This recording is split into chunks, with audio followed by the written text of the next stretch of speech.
પણ ભરતનાટ્યમની સાથે folk dance અને ગરબા શીખવતા રુચા ભટ્ટ ક્લાસિકલ ડાન્સમાં એકદમ માહેર છે।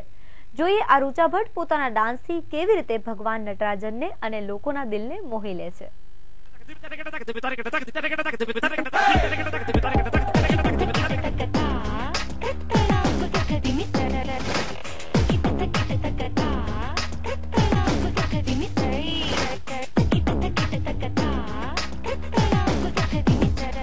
નૃત્ય તેમનું જીવન છે, નૃત્ય જ તેમના માટે યોગ છે અને નૃત્ય જ તેમની સાધના, તો નૃત્ય જ તેમની પરંપરા છે અને નૃત્ય જ તેમનું જીવન। રુચા ભટ્ટના જીવનની વ્યાખ્યા કંઈક આવી જ થઈ શકે। રુચા બહેનની જિંદગી બસ નૃત્યની આસપાસ જ વીંટળાયેલી છે। નૃત્યની અભિન્નતાઓ જ તેમના જીવનનું અભિન્ન અંગ છે। રુચા ભટ્ટે નૃત્ય શીખવાની શરૂઆત બાળપણથી જ કરી હતી, પણ આજે રુચા બહેન એક નૃત્યકાર તરીકે જાણે શિખરે બિરાજમાન છે। તો નૃત્યના શિખરની ટોચ પર પહોંચવા સુધીની તેમની સફર પણ તેટલી જ રસપ્રદ છે।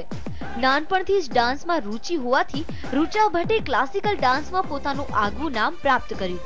રુચા નાનપણથી ડાન્સ તો શીખતી, પણ રુચા ભટ્ટનો નૃત્ય કરવાનો ખરો શોખ તો લગ્ન બાદ જ ખીલ્યો અને તેઓએ કલાલયમ નર્તન એકાડમીની શરૂઆત કરી। શરૂઆતના દિવસોમાં રુચા બહેન માત્ર 2 વિદ્યાર્થીઓને ડાન્સ શીખવાડતા હતા અને આજે તેઓના આ ડાન્સ ક્લાસમાં નાના બાળકોથી લઈને વર્કિંગ લેડી એમ 200 જેટલી વિદ્યાર્થીઓને ડાન્સની તાલીમ અપાય છે।